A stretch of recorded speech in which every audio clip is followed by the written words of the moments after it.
So I'm going to film my first ever book tag. I wasn't tagged or anything, but I saw Words of a Reader do this tag. It's the favourites of 2012 tag, and I really enjoyed watching it. I thought it was a really good way to round up your year's reading, and I really wanted to film it, so I hope you enjoy it. I will link her video down below and the original video as well, so you can go and watch those. Yeah, I was really organised. I even wrote down the questions and my answers so that I'd be prepared. So I'm ready to go, I am. Yeah, okay, so I will get started. Okay, so the first question is your 3 favourite books of, that's not 3, your 3 favourite books of the year. Number 1 is The Fault in Our Stars by John Green. Which I'm sure if you watch Vlogbrothers or read John Green, you'll know about. It was quite a big deal at the beginning of the year when it came out.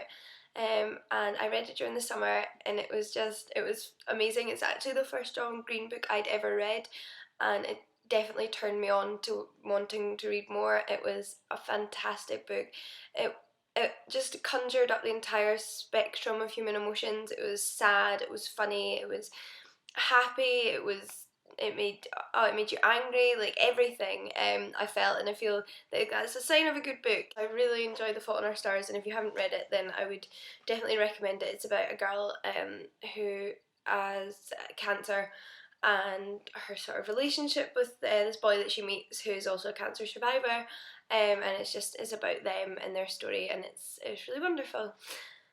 Next is Longus's Daphnis and Chloe, Daphnis and Chloe by Longus. It's an ancient Greek novel. This is the Oxford edition. It was written during the Roman Empire by Greek. And I actually read this for a class. It was recommended. No, it wasn't recommended to me. I was told to read it for a class, and I have mixed feelings about being obligated to read things, because quite often it can give you negative feelings towards a book if you're being made to read it. But I loved this book so much. It's literally one of my favourite books I've ever read now. Yeah, it's a wonderful book. It's really short. I think this edition is about 90 pages long, or maybe 87. So yeah, it's not that long. It's really easy to read, quick. It's also nice because it's in prose, and a lot of Greek fiction is either in play form, so script, or it's in poetry, so it's in epic poems, and I love prose personally. It's my favourite form of writing. I'm not particularly a poetry or script person.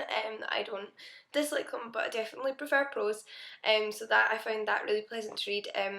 It's about these two, this young boy and this young girl who are work as shepherds, and it's their little love story. It's kind of comic in a way, because it's their sort of they don't understand really basically how to consummate their love, and yeah, it's just about that. So it's a little bit funny.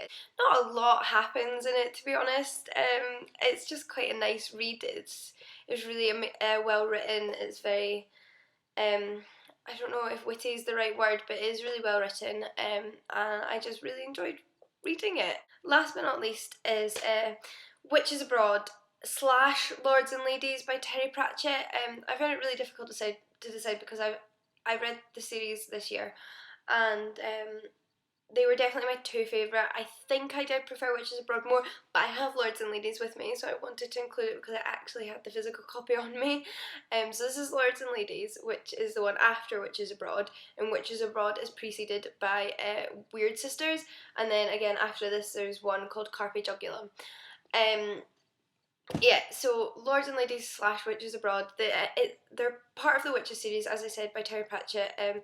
Characters are absolutely hilarious in both of them, and both of them have a similar aspect of including sort of fairy tales, folk tales in the narrative, and really sort of questioning, or not questioning, but making fun of traditional fairy tales and myths and stuff. Like in Lords and Ladies, I don't want to go into too much because it's going to be in my next recently read video. In Lords and Ladies, there's elves, but they're bad elves. They're like traditional folktale elves, the kind that steal people's children and replace them with changelings, evil elves, pre-Tolkien elves anyway. So it was quite nice to read that. It was really funny, really witty writing. Terry Pratchett, I go on about him all the time, and Witches Abroad was the same. It played on fairy tales and just like maybe everyone doesn't want to marry a prince and live in a castle, and yeah, it was really funny. So yeah, both of those are one of my favourites for the year. Yeah, okay, so next question, finally. Favourite female character. I'm really bad at picking favourites, so I've actually written down two. One is Daenerys Targaryen. I really liked her character in Game of Thrones. I really felt sorry for her at the beginning, but I think just she changed quite a lot as a character, and she got a lot stronger, and I enjoyed watching that. And I enjoyed her storyline because I felt like it was quite set apart from what everything else that was going on was quite all the other little plot lines were interacting with one another, whereas hers wasn't as much. It was further away. It was one of the storylines I really enjoyed. And I sort of enjoyed it set apart from what was going on there. And I love me a dragon as well, so I can't. What else can I say? And second is Nanny Ogg from the Witches series. I just think she is the funniest character ever written down on paper. She's hilarious. I love her. She's kept me laughing all year round. Okay, favourite male character is Bilbo Baggins. I reread The Hobbit this year, and I love Bilbo Baggins.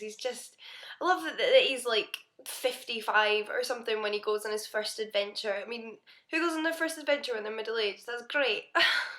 Yeah, I just think he's a really funny character. That's probably what I look for in my favourite characters in books. Yeah, so Bilbo Baggins. Favourite romance of 2012 in a book. I have gone for Margaret and Verenzi. I'm not sure if I'm pronouncing that right. I like Verenzi in the Witches series. Both really awkward and funny characters, and their whole relationship is just really funny. He's originally a fool who ends up becoming the king, and Margaret is a witch, although she gives up witching. And yeah, it's really unexpected, and it's not done. It kind of takes a bit of the mickey out of all these sappy love stories. Again, like Terry Pratchett does with everything, really wittily, and yeah, they are really funny. I'm not like a massive romance reader. Yeah, and I just really enjoyed the relationship. I found it I really wanted to know what happened to them, but at the same time, it wasn't like Twilight romance. Yeah.